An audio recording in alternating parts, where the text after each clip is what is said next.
Salve, salve, tribuneiros e tribuneiras de plantão, sejam mais uma vez muito bem-vindos direto do estúdio do TribunaCast, Campos do Jordão, a cidade mais alta do Brasil. E eu convido todos vocês que estão do outro lado da telinha que venham curtir Campos do Jordão, São Bento do Sapucaí, Santo Antônio do Pinhal, a Serra da Mantiqueira. As cidades estão maravilhosas e prontas para te receber aí. Nós estamos aqui batendo a porta dos Corpus Christi, batendo a porta de um feriado assim prolongado que é simplesmente sensacional. E aí se estende para a alta temporada de Campos do Jordão, de São Bento, Santo Antônio, do Vale do Paraíba, da Serra da Mantiqueira, toda essa região maravilhosa aqui. Todos estão empresários imbuídos aí em oferecer o melhor para você que vai visitar aí essas cidades e Campos do Jordão, né, que completou no dia 29 de abril 151 anos de existência. Então estamos aí no ano de aniversário da cidade aí, tá bom? Entre lá nas nossas plataformas digitais, TribunaCast Oficial, YouTube, Instagram, Facebook, TikTok, Deezer, estamos em todas as plataformas digitais e a nossa audiência, graças a Deus, aí estamos completando 2 anos e meio de TribunaCast. Graças a Deus a audiência está bombando, estamos muito felizes, né? Tivemos aí recentemente um pessoal do marketing, né, das empresas que a gente convida aqui, os seus representantes, e eles fizeram, na surpresa, né, após uma entrevista aqui, e eu fiquei devendo os números e hoje eu vou tentar mostrar para vocês, né?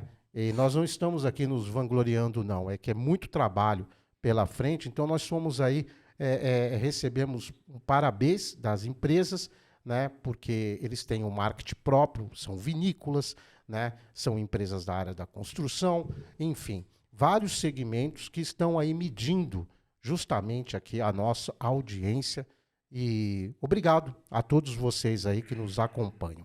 E hoje, tribuneiros e tribuneiras, eu estou aqui, eu, Sérgio Cardoso, jornalista que vos fala, numa carreira solo. Hoje nós dispensamos todo mundo, brincadeira. Tiago está num compromisso, hoje também Carlos num outro compromisso, Adriana Hager, Benilson Toniolo, todos eles com as suas respectivas funções, e aí sobra para mim. E eu fico muito feliz de estar aqui com vocês e vou segurar essa bagaça aqui junto com um amigo muito especial que já esteve aqui e hoje vai ser um papo que eu tenho certeza que é de interesse público, né? Nós vamos falar sobre altas dos preços, dos produtos, nós vamos falar também, vamos enaltecer, né, os produtos da nossa região, nós vamos falar de safra, nós vamos falar de taxações, vamos falar de uma série de temas aqui que eu tenho certeza que será muito produtivo e de muito interesse. Rodrigo Ismael, nosso engenheiro agrônomo, olha aqui, nós estamos vendo aqui, ó, o Entre Vilas, restaurante Entre Vilas, aí, pô, é sensacional. Você que não conhece, já vai aqui, ó. O Rodrigo daqui a pouco vai dar toda a letra aqui para você chegar lá. Você vai ver que o atendimento é VIP. Beleza, Rodrigão? Você tá bem? Tudo na paz. E você, como Tudo vai? jóia, graças a Deus. Prazer aí, meu. Mais uma vez você aqui no TribunaCast Eu aí. que agradeço aí o convite, Pô, né? E é sinal que as coisas estão indo bem aqui no TribunaCast. Estamos tentando. Estamos vendo aí seus excelentes resultados. Isso aí é um sinal de trabalho árduo, trabalho bem feito e dedicação, né? Isso aí, exato. A gente está aí há 2 anos e meio. Nós temos lá o Grupo Savoy, né, do Arnold Straz, Vivo, Fábio Rotielli, os caras investindo nessa bagaça aí, que não é barato, viu, tribuneiros e tribuneiras? Tem muito perrengue também aqui, muita treta. Né? A gente tem uma equipe aí que é a DF Studio, que é o Douglas Fagundes, temos o nosso Cata Preta.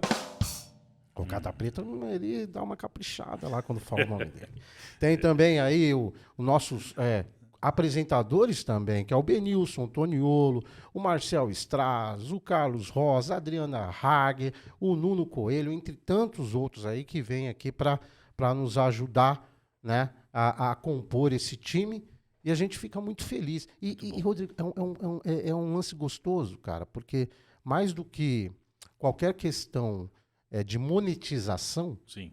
Né, nessa área de tecnologia, de podcast, é o enriquecimento cultural que cada um tem quando tem assim convidados como você que nos agregam muito em termos de conhecimento. Então, isso é muito bacana. E o dinheiro é consequência. Claro, claro, sem dúvida. E é importante resgatar esse contato que está se perdendo atualmente por conta dessas mídias e inteligência artificial cada vez mais superficial, e aqui um debate cara a cara, onde a gente enaltece as ideias, e é isso que tem valor, né? Porque o resto é bobagem. Exatamente, Rodrigão. Rodrigo, ó, se você não assistiu ainda, vai lá no YouTube, TribunaCast Oficial, tem uma primeira entrevista do Rodrigo Ismael, ele faz uma baita linha do tempo. O cara foi tudo. O cara foi produtor de tudo.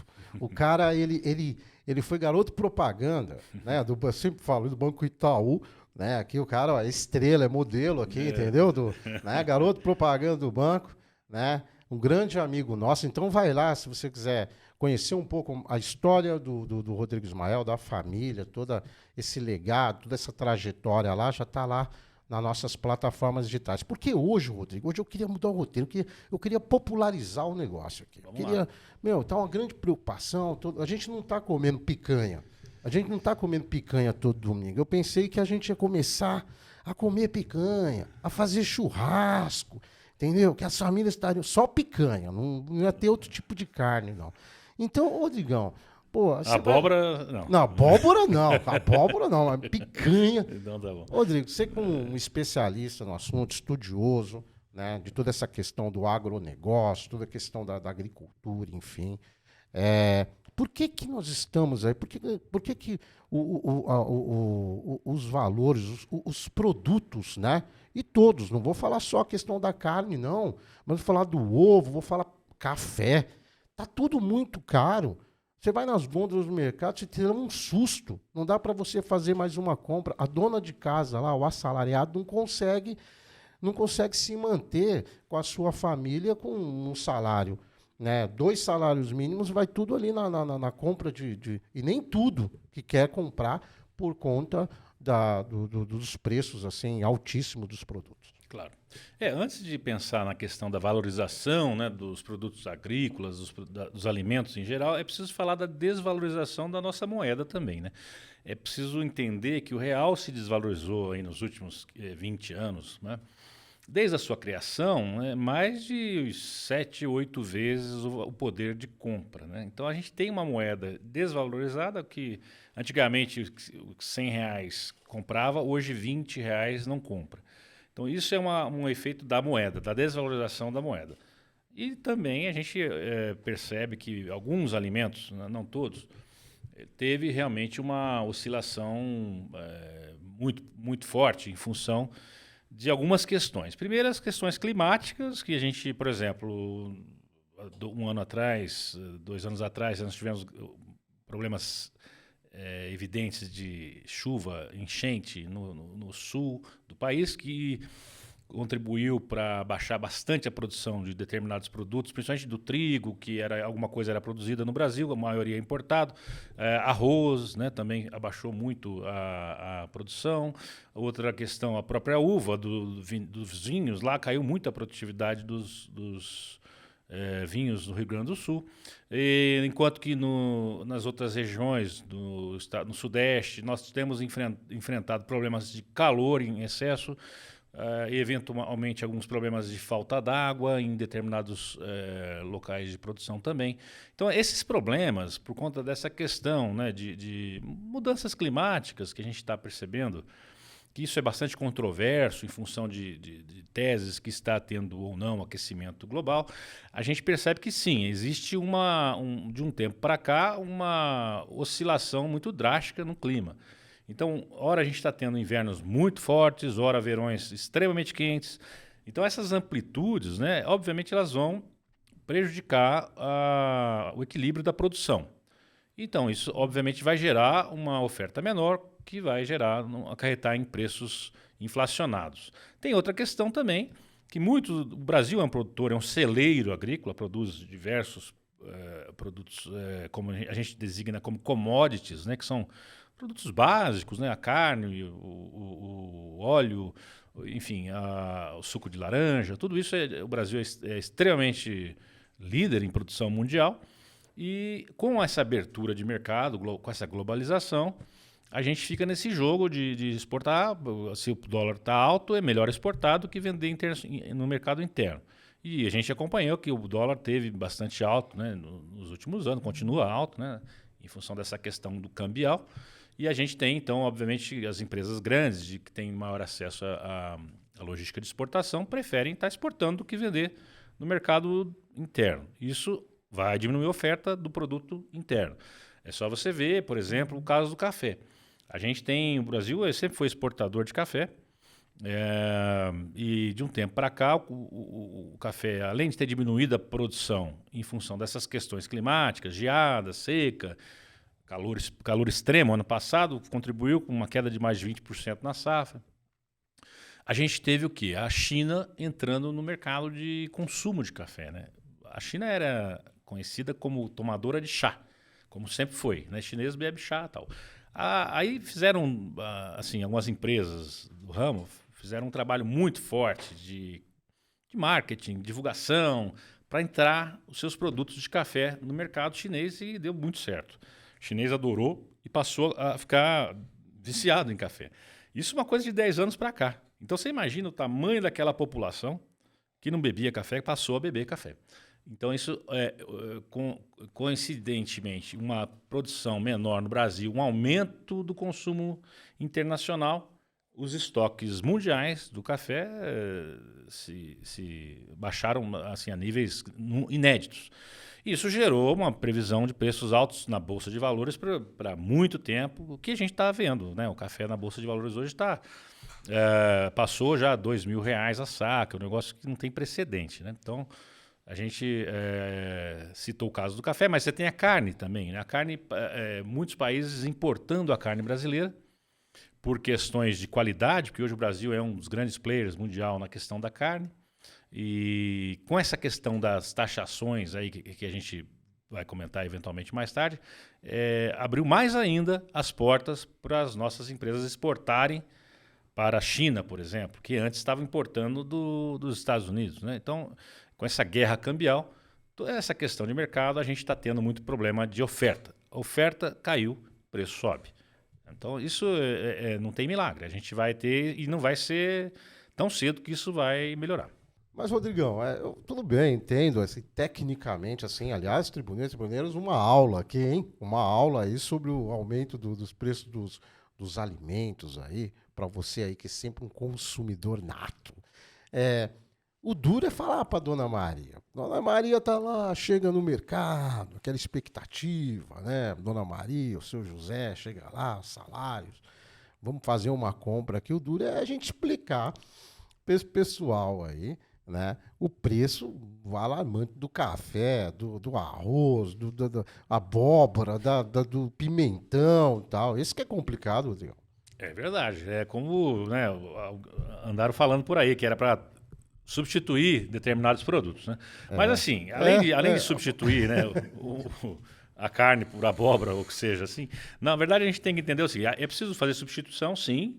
Se está caro determinado produto, tem que tentar encontrar uma opção, uma carne suína, por exemplo, no lugar da carne bovina. Você deve exercitar a criatividade na hora de cozinhar e ter outras opções mais baratas para você não pressionar ainda mais a inflação sobre esses preços que estão altos. Mas existe sim também uma solução para isso, que é aumentar a produtividade dos alimentos através de ações estratégicas, como, por exemplo, a Embrapa vem fazendo, de melhorar através de melhoramento genético, né? Novas variedades de café que são mais produtivos, variedades de feijão que são resistentes à doença. Isso tudo é o trabalho da agronomia, né? Que às vezes as pessoas não percebem, que a engenharia agronômica traz para poder melhorar os preços no mercado, que é aumentar a produtividade, diminuir os custos de produção.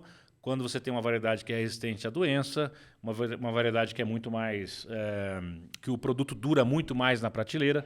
Então, essas ações a gente tem notado que serão, daqui para frente, cada vez mais importantes. O que, na minha opinião, precisa ainda melhorar muito no nosso país. Porque As instituições de pesquisa andam muito sucateadas, né?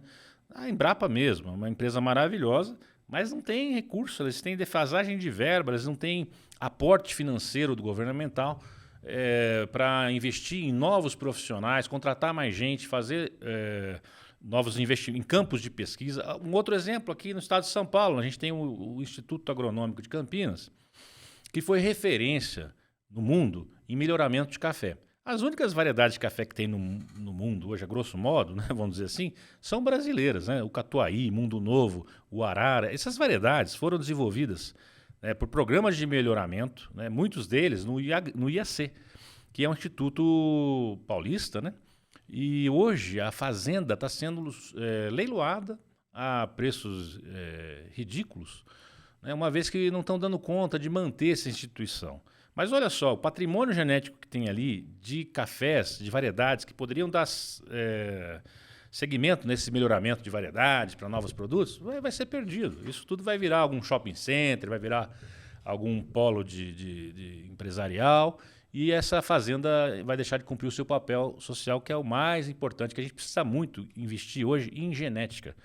E o Brasil tem condições de superar essa questão de baixa oferta com melhoramento genético. Só que, assim, como leva tempo, as pessoas têm preguiça de investir, às vezes não é muito rentável naquele primeiro momento. Tá? Mas eu vou dar um exemplo para você aqui.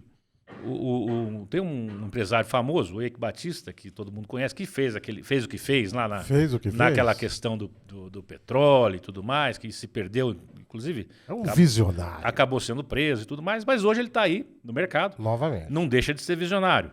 Onde que ele está investindo as fichas? Em genética. Ele está querendo criar super cana de açúcar. E ele já arrumou um dinheirão com o pessoal lá da Arábia Saudita que vai financiar esse projeto. A credibilidade dele não é das melhores, né? A gente sabe disso, mas é genial. Ele está indo na veia, no ponto que precisa fazer. Se você consegue um aumento de 20% no rendimento de uma produção de álcool, por exemplo, quanto que você não vai economizar isso no processo produtivo de uma empresa como a Petrobras, por exemplo, que tem usinas de processamento, ou mesmo das grandes usinas de açúcar, com essa super cana que ele está querendo criar. Então você imagina a quantidade de recursos, né, que isso não vai economizar e no final vai gerar o quê? Preços melhores para o consumidor. Esse é um exemplo. Precisa sim de gente mais ousada, com mais inspiração, para trabalhar no campo da genética. O Brasil tem condições de triplicar sua produção na mesma área de cultivo. Hoje, a nossa produtividade ainda é muito baixa frente ao tamanho das áreas que nós exploramos. A gente poderia diminuir essa área, melhorando a conservação ambiental e aumentando a produtividade nessas áreas que a gente, vamos dizer, iria diminuir. Então, você teria 2 vezes mais produção em, eventualmente, metade da área. E, consequentemente, a queda no valor dos produtos, né? Óbvio, se você tem maior oferta, toda a questão do preço é oferta e demanda. Se a gente tem uma oferta baixa, a demanda vai manter e vai haver uma defasagem de preços. Aí você vai ter que pagar mais caro. E a previsão que o aumento populacional brasileiro não está estagnado, ele está crescente. A população mundial, o aumento ele continua crescente.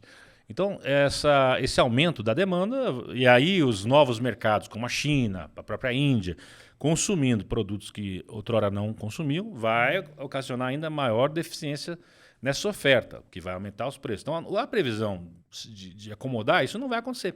Nós temos que buscar novas maneiras de melhorar essa produtividade e formatar um novo equilíbrio de oferta e demanda.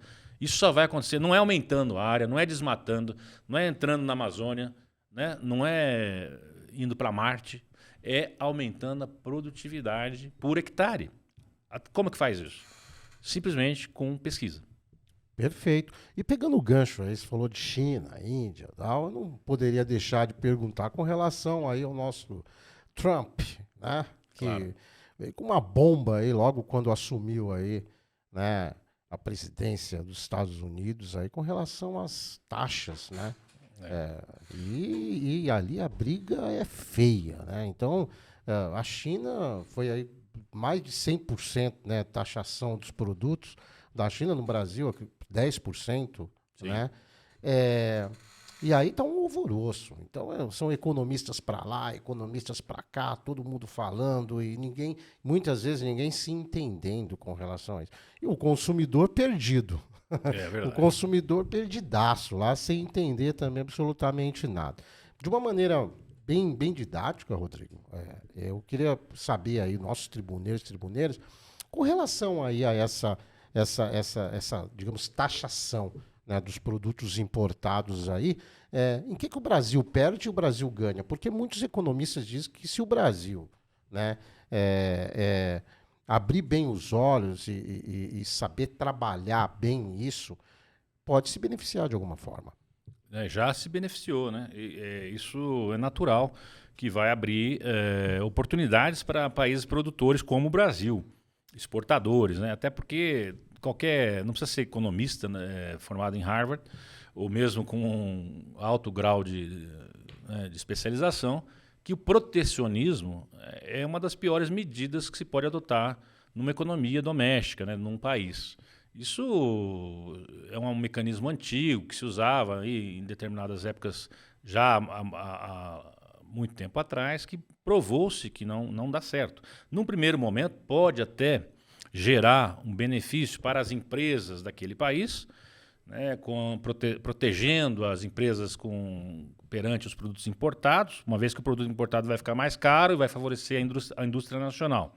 Isso foi a ideia que Trump teve de, naquele primeiro momento, tentar resgatar o emprego nos Estados Unidos para que as empresas pudessem contratar mais. Agora, o americano não vai produzir tênis, não vai produzir pecinha de celular, nunca, né? Isso vai acontecer. Então, obviamente que isso vai gerar uma inflação, né, naquele país, e ele vai perder o market share, vai perder a participação de mercado global. Ele vai deixar de ser um importante player, né, como sempre foi, se nada for feito, né? Eu acho que já tem um tempinho que essas taxas estão vigentes, já está tendo esse efeito no mercado norte-americano, e nisso o Brasil está surfando. Ele está indo muito bem, apesar das dificuldades que nós temos com nossos políticos.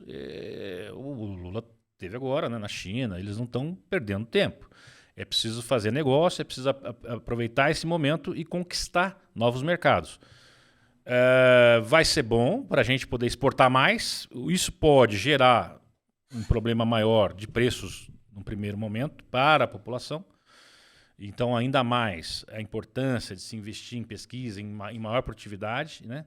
Mas também vai gerar o quê? Um fluxo de dólar para o país, o que vai gerar uma economia mais forte, mais consolidada. Uma valorização da moeda? A moeda certamente se valorizando, né? A gente já percebe que o dólar já deu uma estabilizada.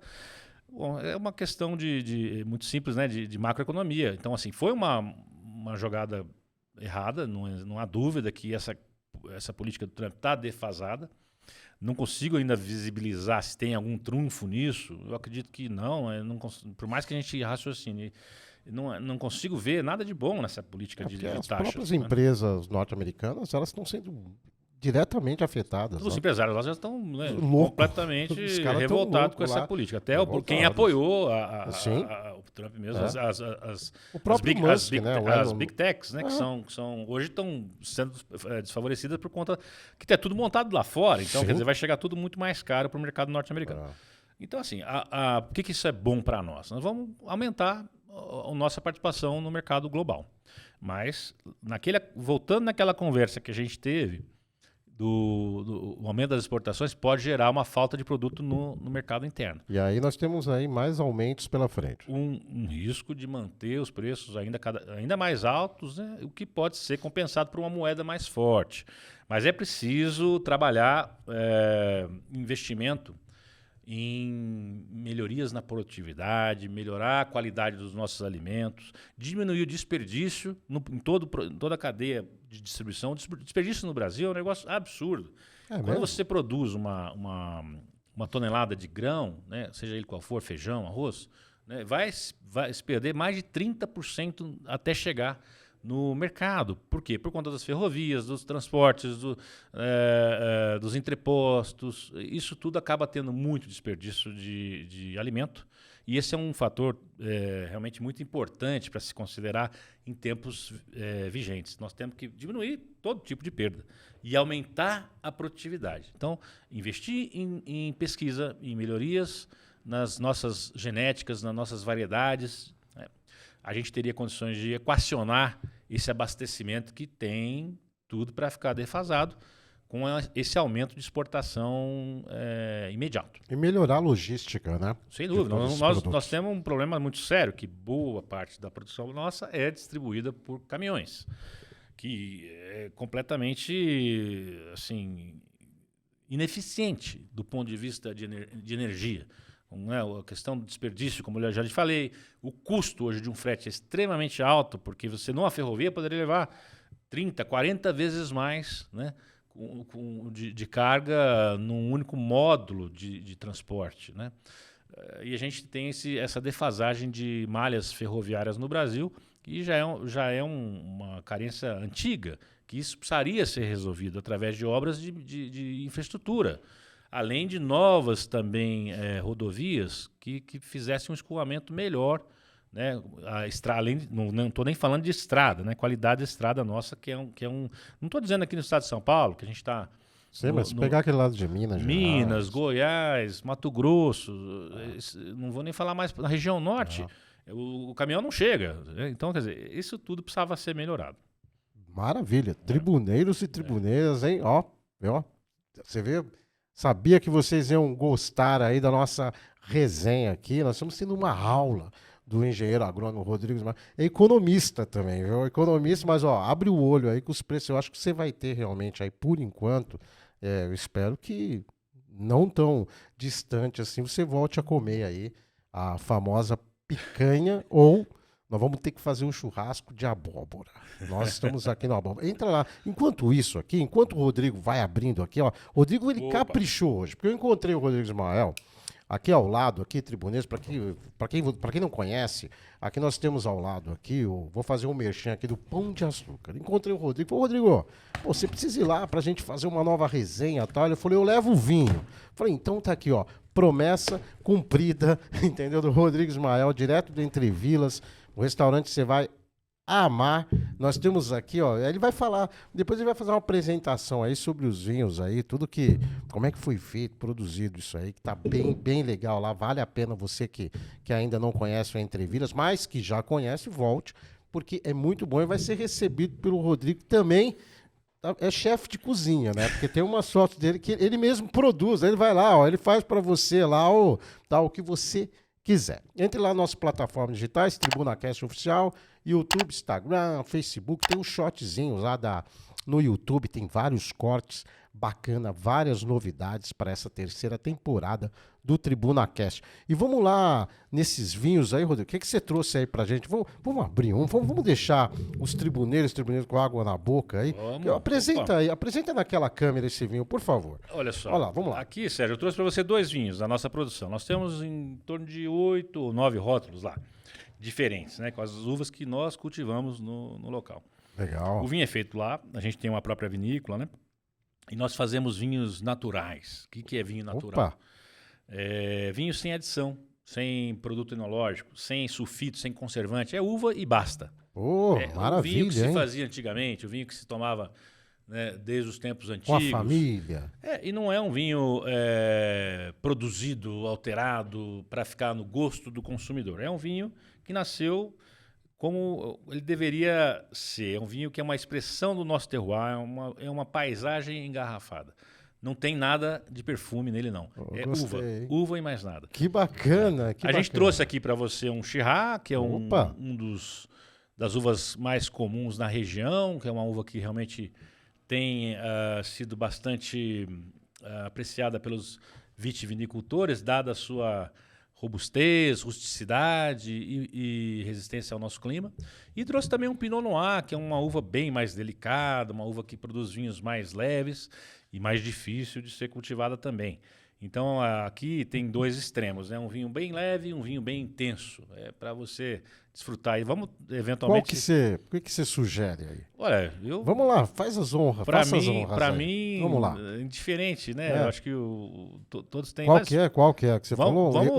Vamos experimentar, então, o Pinot, já que é um vinho mais leve, para começar, né? Depois... Para começar, aí beleza. vai para o mais intenso. Olha assim, enquanto isso, tribuneiros vão ficar aqui comigo, aqui, ó. Não sei se eu vou abrir isso aí não, daqui a pouco eu adoro levar esses mimos, esses presentes aqui, mas muito bacana ter vocês aí conosco, nossa audiência. Você que está subindo a serra para Campos do Jordão aí, nos escute pelo Spotify também. Nós temos lá na plataforma todo o conteúdo do TribunaCast. Quero mais uma vez mandar um abraço aqui para toda a equipe do Hotel Savoy Excellence, tá? Para o DF Studio, do nosso Douglas Fagundes, do Savoy Leilões, do Jornal A Tribuna, GWG, do Guilherme Centofante, do nosso querido Sidney Isidro, do Quebra-Nós, o Rodrigão aqui com a gente, o Rodrigo Ismael, do Entre Vilas. Também mandar aí um beijo, um abraço enorme aí pro pessoal lá da Vila Santa Maria,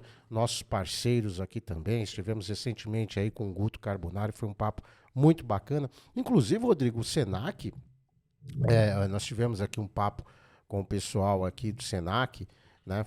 Tem um programa já no YouTube, se você ainda não viu lá, os professores do Senac trouxeram a cozinha do Senac para o estúdio do TribunaCast. A gente achou que ia ser uma loucura, os caras falaram, pô, você é louco, Sérgio, você é louco trazer esse pessoal, mas tinha muita coisa aqui. Os caras trouxeram uma cozinha e fizeram aqui uma truta pra gente, fizeram um jantar especial aí, né, com os docentes lá, os especialistas da gastronomia do Senac. Mandar um grande beijo para Paula, coordenadora também. Todo esse pessoal aí que já passou pelo TribunaCast, vale a pena você acompanhar. E sempre nessas questões, Rodrigo, eu lembrando na questão do Senac, das outras vinícolas, eles sempre citam você.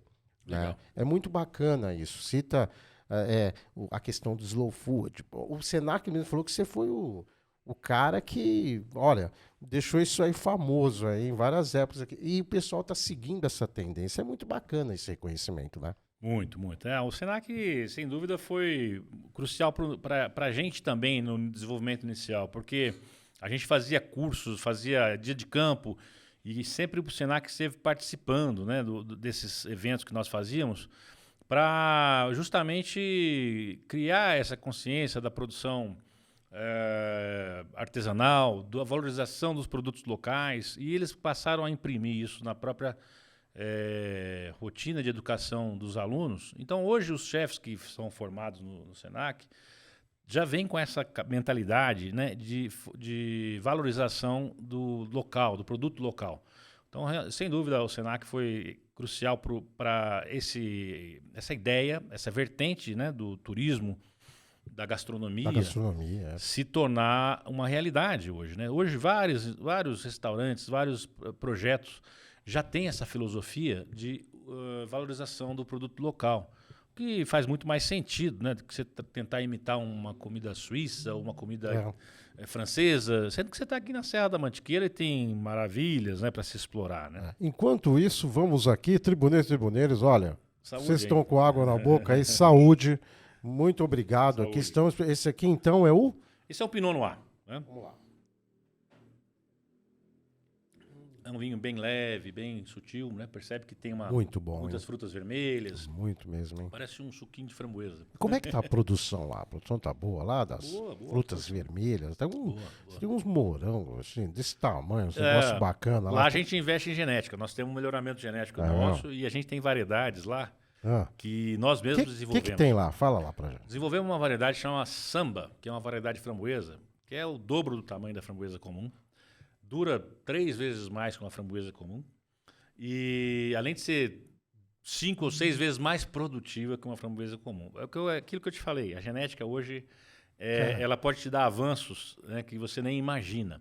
Então, nós temos essa variedade Samba, que já foi registrada no Ministério da Agricultura, assim como nós desenvolvemos também a Ipanema, que é uma variedade de framboesa amarela.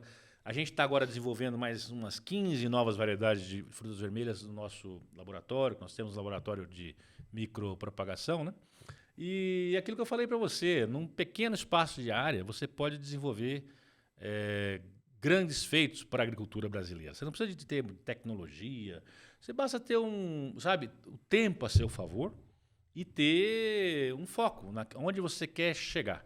Então, o melhoramento é uma ação que nós estamos usando muito lá para ter essas frutas vermelhas em maior qualidade, maior quantidade. Fechamos parceria com empresas internacionais nesse projeto. Ia te perguntar isso, está pronta a exportação aí já? Não, a gente não vai exportar a fruta, mas nós exportamos a propriedade intelectual. Legal. Isso, eles compraram a genética desse material. Que bacana. Então, isso é uma coisa que também a gente pode entender que seria uma bela moeda para a nossa agricultura, né? Fomentar isso para a gente vender tecnologia intelectual, né? O direito sobre aquela variedade. E isso lá Perfeito. fora é muito usado, aqui ainda é muito pouco usado.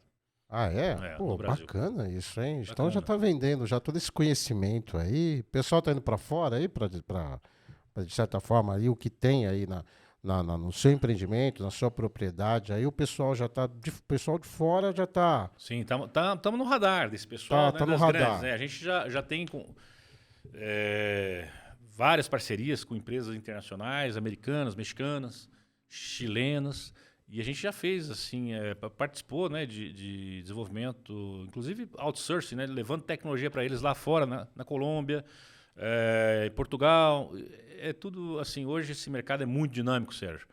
E você pensa numa pequena fruta, a quantidade de valor agregado que isso pode gerar, né? Seja na genética, seja na técnica de produção, né? Seja nas modalidades de comercialização. Tá? O Brasil precisa melhorar essa questão também da comercialização. Sabe? Porque o que acontece? A gente é um excelente produtor. O Brasil sempre foi celeiro, sempre produziu. Só que o produtor rural, ele não sabe vender. Ele eu digo, um analfabeto do ponto de vista comercial. Ele está sujeito aos preços do mercado. Então, o que acontece? O produtor rural acaba vendendo por 1/10 do preço do que o consumidor vai pagar. Quem que está ganhando dinheiro nessa história?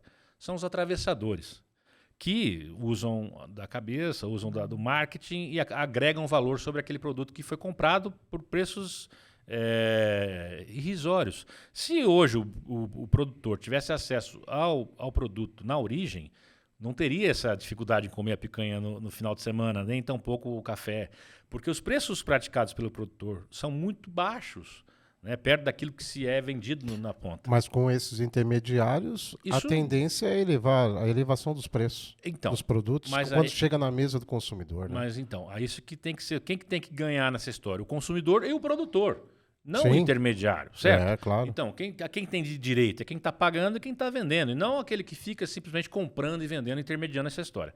E nós temos muitos agentes de intermediação no país, que se criou essa cultura de que o produto agrícola é barato e agora eles começaram a trabalhar, agregar valor em cima desses produtos e vender caro para o consumidor. O que precisa melhorar nisso? Né? Conscientizar que os produtores devem melhorar, sabe, a forma de vender o seu produto. E isso a gente faz lá.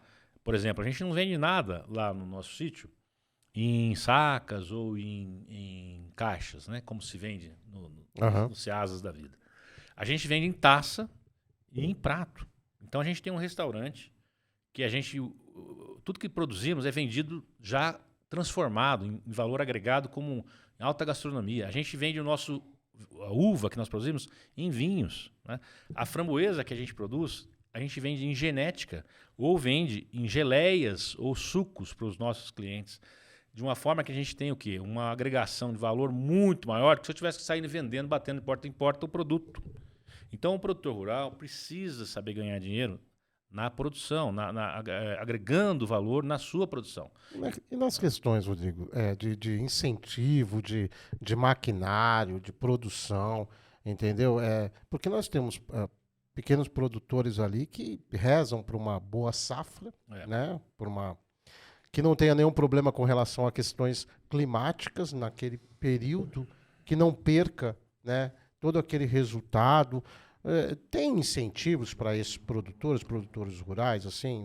Não, incentivo hoje é muito escasso no Brasil. Você vai ter para grandes produtores que você tem umas linhas de crédito que são É. praticamente a fundo perdido, você tem lá os financiamentos que você vai rodando. E para o pequeno produtor de origem familiar existe o Pronaf, que também é bastante restritivo, porque só aquele produtor muito carente, muito pobrezinho vai ter acesso.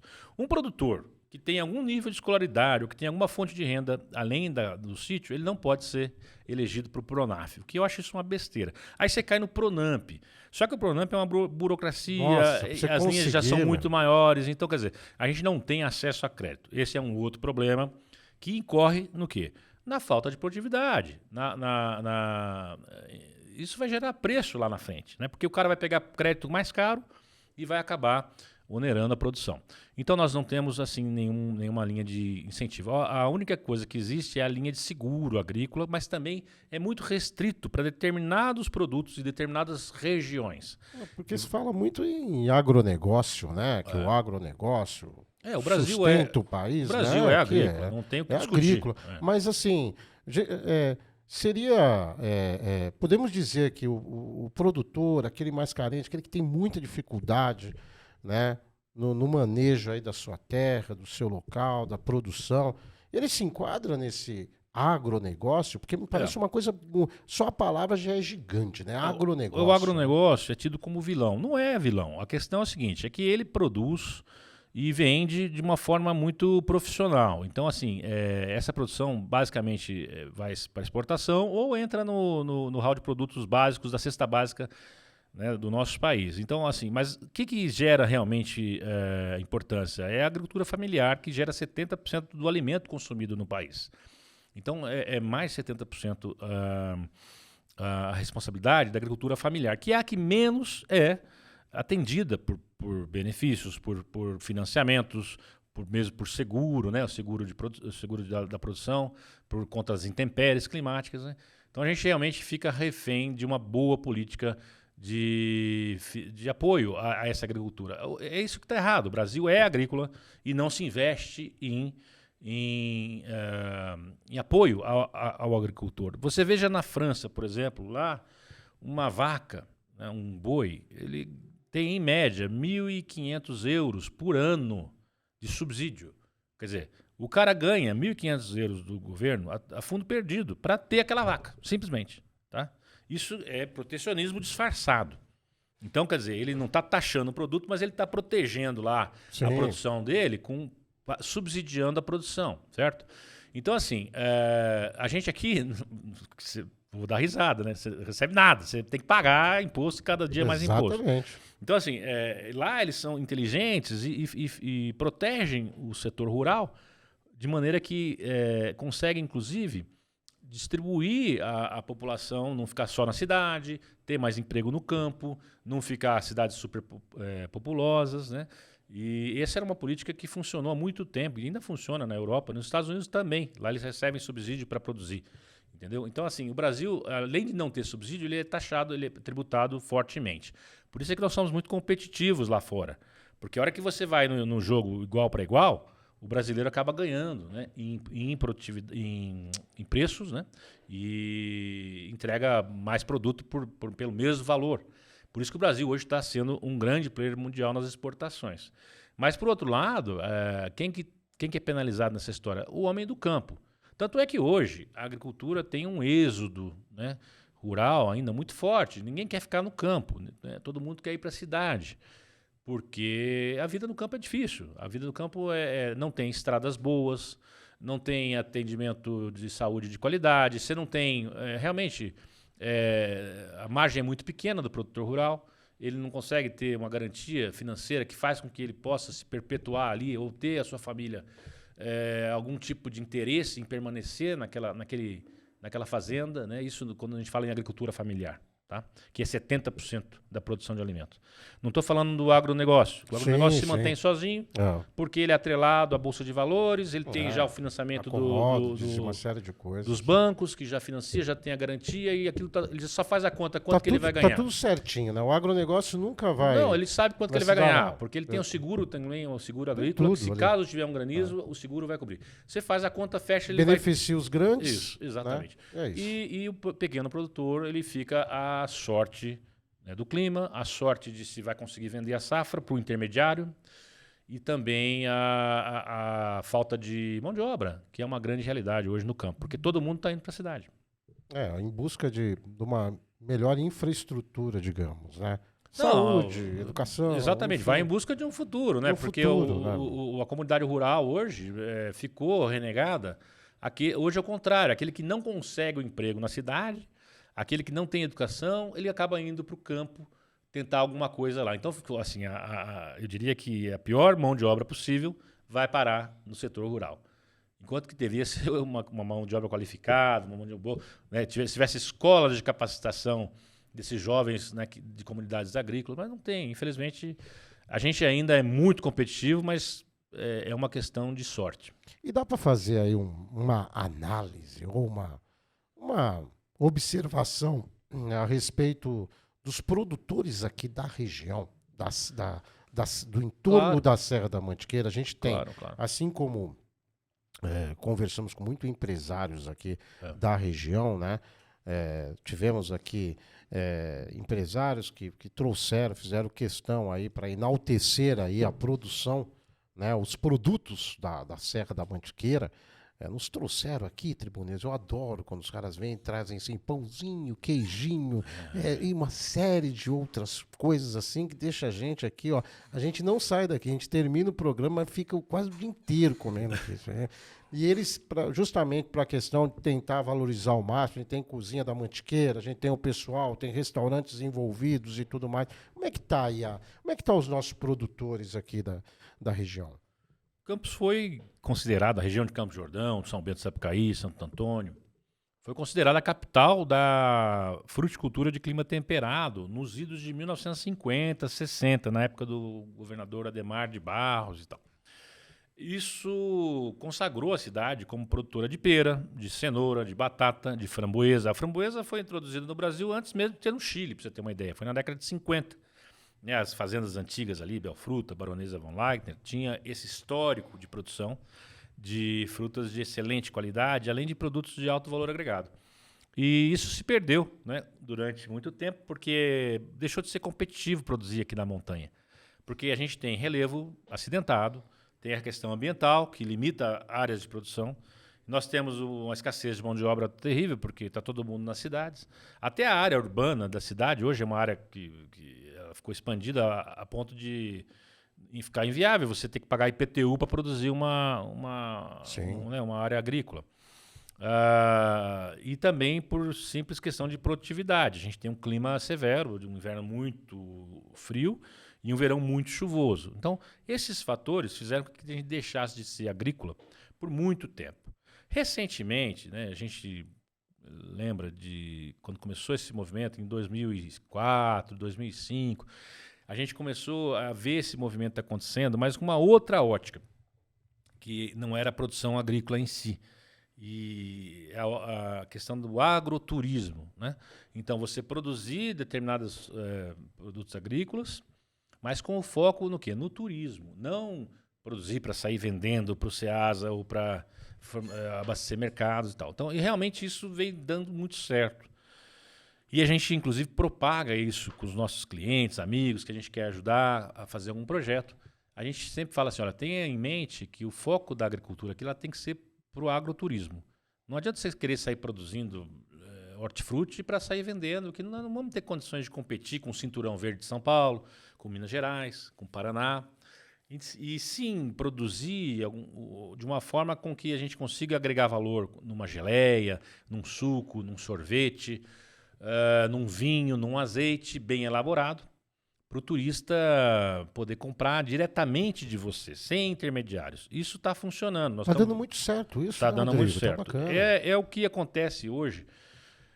Já acontecia há muito tempo na França, na Itália, que são modelos de negócio de roteiros de agroturismo, né? Tem a rota do vinho, a rota do azeite. Isso que eu ia te perguntar, está dentro desses projetos, então, da rota do vinho aqui, né? Isso, a rota do vinho ela foi oficialmente criada pelo governo do estado de São Paulo há uns 2 anos atrás e tem se mostrado bem interessante na ideia, na concepção. Acho que ainda faltam algumas ações para que isso se fortaleça, né? Mas muitas coisas já estão acontecendo. Está tendo a pavimentação, que vai beneficiar algumas vinícolas aqui da região. Sim. Que isso vai ser muito bom, né, para as pessoas terem mais acesso, porque na época da chuva aqui fica muito difícil chegar nessas vinícolas. Né? Então, fica aquele turismo muito dependendo do clima. Se chover, vai. Se chover, não tem. Se não chover, tem. E a gente mesmo sofre muito isso lá no nosso... Porque às vezes tem uma chuva, aí o pessoal desiste de ir nos visitar. Porque fica com medo da estrada, aquelas coisas. Então, assim, é o mínimo, né, que a gente precisava ter, era um bom acesso. Né? Tem que chegar a uma estrada, não precisa nem ser asfaltada, mas que tivesse uma perenização, que se tivesse uma boa drenagem e ao menos uma sinalização adequada, porque ali você vai pelo Google Maps, né? Ou pelo Waze. Você não consegue ir por placa, não existe sinalização. Né? Então, você vai em outros estados, no Paraná, eu visitei uma região de agroturismo lá. É impressionante, as estradas não são asfaltadas, mas são melhores que se fossem asfaltadas. Porque tem drenagem, né? E são lindas, né? São para tirar foto. Tudo com plaquinha, com identificação padronizada, sem um lixo na estrada, sabe? Com pontos de parada. Seria o sonho se isso acontecesse. Com segurança, né? Com segurança para quem vai andar mesmo numa condição de chuva. Sim. Certo? Então, assim, a gente aqui está vendo os primeiros passos acontecerem. Achei bacana essa questão. É a primeira vez que eu escuto essa questão do agroturismo. Né? E é legal. E o mais legal também, que eu percebo, observo, é também a união entre os produtores daqui da Serra da Mantiqueira. Né? Assim como vieram aqui, por exemplo, como eu citei, o Guto Carbonari da Vila Santa Maria, trazer produtos de outras vinícolas, e ele disse, foi bem claro, ele falou, não, nós somos parceiros, nós estamos querendo criar aqui, e foi muito interessante, um polo turístico, onde as pessoas possam conhecer várias vinícolas, virem, né, se sentirem bem, terem uma experiência agradável. E aí está dentro desse agroturismo, né? Claro, essa questão da parceria com as vinícolas, ou mesmo com as outras projetos, né, de agroturismo, ela é fundamental, né? A gente não pode entender que existe competição entre elas. Pelo contrário, você vai em uma num dia, em outra em outro dia, e aquilo vai se perpetuando, porque vai fazendo um giro, as pessoas vão conhecendo mais e mais opções naqueles trajetos. Então, no caminho de uma vinícola tem um atrativo, você tem uma lojinha que vende produtos artesanais. Uma geleia, alguma coisa. Exatamente. Então, assim, é um conceito que é aquilo que eu chamo de arranjo produtivo local, né, que é um APL. Então, isso só vai... APL? APL, O APL é o arranjo, né? É aquilo que tem de mais importante acontecendo em determinados segmentos, no caso agrícola. Né? Por exemplo, a gente tem o azeite, tem as vinícolas, a gente tem a produção de hortaliças, a alcachofra, a gente tem as frutas vermelhas, né? Que também fazem parte de um APL. A gente tem a produção de sorvete no bairro dos Melos. Quer dizer, tudo isso a gente precisava organizar, né, um pouco mais, e através de ações, né, do poder público, ou mesmo da iniciativa privada, ou mesmo das associações comerciais, porque o que acontece? Todo mundo se beneficia com isso. Se alguém vai lá nos visitar, que vem de fora para ir visitar, ele vai pernoitar em Campos do Jordão, vai gastar na hotelaria de Campos do Jordão, ou de São Bento, ou de Santo Antônio. Ele vai acabar jantando num restaurante da cidade, ele vai comprar uma malha, um produto, seja lá qual for que está sendo vendido na cidade. Então, assim, esses atrativos que aconteceram de um tempo para cá, eles têm que ser muito bem tratados. Sim, não fica aquele turista bate e volta, né? O cara que vem, não. O turista ele permanece, né? Porque ele chama e permanece. Não é aquele coisa de um dia, né? Um cara vem e volta. Ele vai ficar mais tempo, vai gastar mais dinheiro. E vai ser um turismo mais sustentável, né? de menos impacto socioambiental. Consequentemente, receita, geração de emprego, renda, tudo isso. Isso está acontecendo em nossa Serra da Mantiqueira e tem que melhorar, vai melhorar, tenho certeza. Mas respondendo a sua pergunta, o que a gente vê na nossa região é isso pipocando, acontecendo em vários lugares. Várias vinícolas nascendo, produção de azeite, turismo ecológico, que também faz parte disso tudo, né? Você fazer aventuras, passeios, birdwatching, o passeio de mountain bike, isso tudo está interligado com o tema agroturismo. Tem alguma. Você falou aí na questão aí que é preciso cada vez mais, né? Esse poder e influência aí dos produtores, todos em conjuntos aí para buscar o melhor caminho. Existe uma associação específica para essa questão do agroturismo, dos produtores aqui locais? Ainda não. O Brasil tem uma deficiência muito grave na questão associativista, né? Acho que eu já participei de algumas associações, cooperativas, e parece que as coisas não andam bem nessas associações, porque é muito. Acho que começa a fazer muito Tem politicagem, muita talvez, vaidade, e cada um quer o seu, ego. e as pessoas não estão muito preocupadas no coletivo, né? Sim. Esse é um mal, né? Nós brasileiros não termos essa cultura associativista. Ah. Claro que se tivesse, seria muito mais fácil, né? Então existe sim, a gente tem um grupo entre os produtores que a gente se comunica, a gente faz algumas discussões e tudo mais, mas isso é informal, não existe ainda uma associação atuante.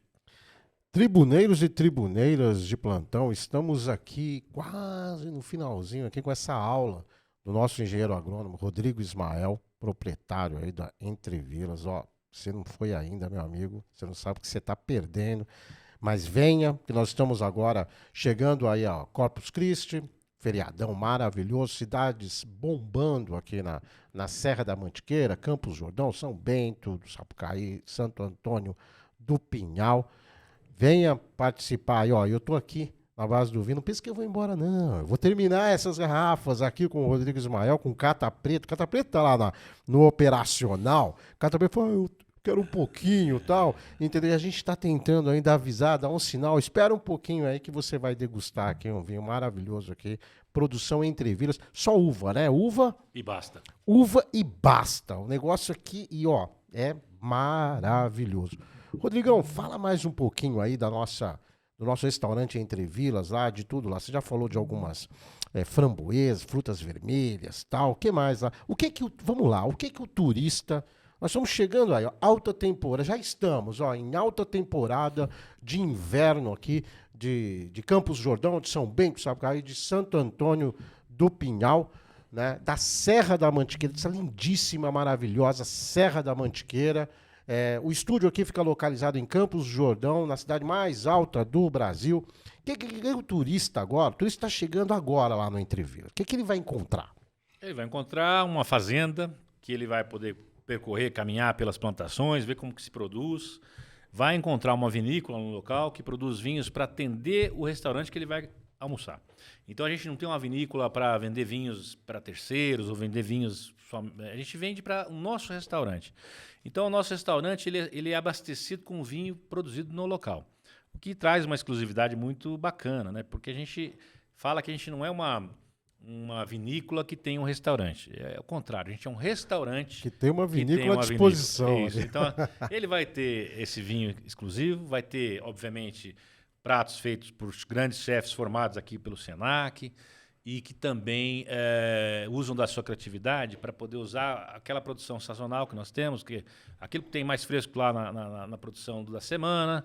E, claro, todo um receptivo das pessoas que trabalham lá, que são da comunidade, para tentar atender da melhor forma e sair muito satisfeito, que é isso que funciona. É você ter o cliente que retorna, o cliente que volta, né? Então, para mim, é muito importante essa impressão de saber que eles estão voltando, não na primeira, não na segunda, mas a quarta, quinta vez. Isso é o sinal que as coisas estão indo bem. Então, esse é o que a gente vai oferecer para o turista que está chegando. Qual que é lá o prato aí?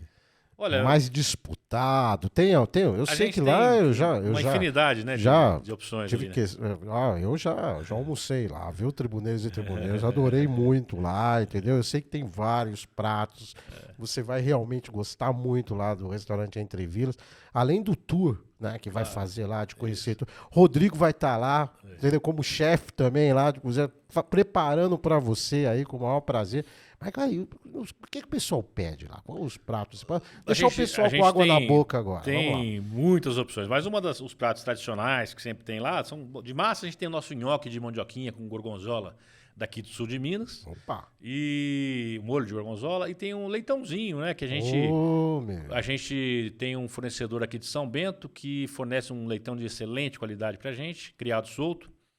E a gente fornece ele com as batatas locais que a gente produz lá, com os legumes da nossa horta. E esse leitãozinho é uma das opções que são mais tradicionais, né, do restaurante. Mas a gente tem frutos do mar, a gente tem as carnes na parrilha, várias outras opções lá. São infindáveis as opções. E o menu é feito toda semana. Não é um menu fixo. Toda semana muda o cardápio. Tá, e principalmente nesse período agora aí, como é que faz aí? Tem que já fazer reservas? Como é que é? Como é que entra em contato? A reserva né? pelo nosso Instagram, né, que é o Entrevilas, né, @Entrevilas. É o caminho mais fácil, né? Ou pelo site entrevilas.com.br. Lá tem todos os links para fazer a reserva, porque nós temos poucas mesas, né? Então, a gente abre sempre de sexta a domingo, não é todo dia. Então, a gente concentra essa demanda no final de semana e aí acaba tendo uma grande procura e por isso a importância da reserva para a gente garantir. Até porque não tem rotatividade, você fica almoçando lá por 3 horas e meia. Então não tem rotatividade. Então a mesa é tua para o dia inteiro. Você vai ficar lá sem ser incomodado. Não tem essa de ficar contando, pô, o cara não vai embora, tal, para chegar outro, não. Ali a mesa é para você. Exclusiva aí para passar o dia. E aí faz um passeio entre um prato e outro para conhecer a fazenda, caminhando e conhecendo a vinícola, conhecendo as plantações. Tenho certeza que vai ser um excelente programa para o turista e para as pessoas que moram aqui na cidade, região, né, da Campos do Jordão, em São Bento, Santo Antônio. E, claro, não deixar de visitar as demais, né, que seria a Santa Maria, a Essenza, o Vale do Baú, a própria Vinícola Ferreira, que é minha vizinha. Aí tem um leque enorme, tem o Lick também, que não é vinho, mas faz azeite de primeiríssima qualidade, tem o azeite Sabiá, tem uma infinidade de opções para passar um belo final de semana diferentão aqui, sem ser aquela coisa aquela básica. Muvuca, aquela cor. Chega, porque, pô, aliás, eu gostaria aqui de fazer uma crítica, aproveitar aqui, é pessoal, né? É uma sugestão e uma opinião. Fazia muito tempo que eu não resolvi aí sair para tomar um vinho aí com os amigos e aí, vamos até o Capivari. Rodrigo, eu me espantei, porque o Capivari, eu conheci o Capivari de outros tempos, né? Faz muito tempo que eu não saio aí, e também não tenho mais nem idade para ir para balada, viu, tribuneiros, mas é mais para tomar um vinho mesmo. Aquela história, eu vou sair para beber alguma coisa. E aí eu cheguei no Capivari, eu me espantei com o Capivari, mas num sentido negativo. Meia-noite de um sábado, totalmente vazio lá, o calçadão.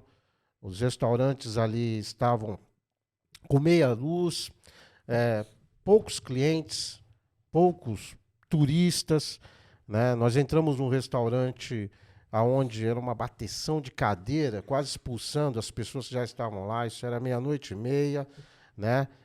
Um breu. Isso eu estou falando de sábado para domingo, 00:10, 00:15.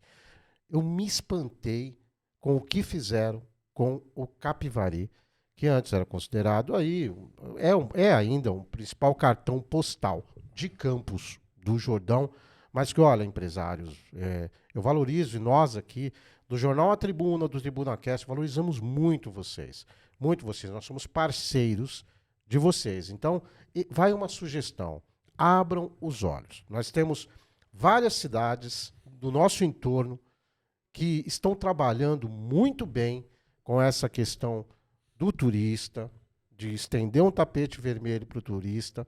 Eu não vou aqui apontar, até porque eu não sei o problema disso, né? Mas eu fiquei impressionado assim, com o vazio, né? Com a falta de atrativos, de visitantes, né? Num período que nós já... isso foi há 15 dias atrás, um período já de temporada, de outono e inverno, tal. Então, assim, é preciso que vocês, pelo menos, possam se unirem para que encontre uma solução para que nós não percamos, né, esse turista que vem para cá. Porque, e outra coisa, e parabéns a outras cidades que estão se mexendo, né, que estão se unindo, porque fala muito aqui, Rodrigo, de Gramado. Né? Costumam se comparar a Gramado. Gramado, nós temos lá os empresários, as suas associações. E aqui eu gostaria de mandar um abraço para o presidente Guilherme Centofante, da Associação Comercial, faz um belíssimo trabalho, mas ele não faz sozinho esse trabalho. Sidney Isidro não faz sozinho esse trabalho. Precisa da cooperação de todos os empresariados para que Campos do Jordão, sabemos da mudança de perfil, né, do turista, sabemos, e outros polos estão se criando, né, como é o caso do Alto Lajeado, tem essa percepção, mas é preciso a união de esforços, né, tanto poder municipal, poder público, como empresário em geral, para que não percamos essa essência.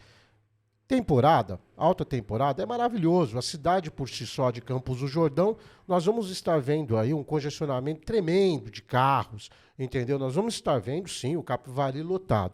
Mas nós queremos saber aqui com relação à sazonalidade. O que está sendo feito? Quais são os novos atrativos? Quais são os empenhos dos empresariados de Campos do Jordão que estão deixando essa belíssima pedra preciosa de lado, às vezes até ouso dizer que por interesse individual e não coletivo. Então que nós não percamos essa essência de Campos do Jordão. Temos muitas cidades belíssimas, como é a questão lá, o Entrevilas lá em São Bento, né? Ali, São Bento, Sapucaí, Santo Antônio do Pinhal, entendeu? Nós temos aí São Francisco Xavier, nós temos vários lugares, vários locais, Monte Verde, né?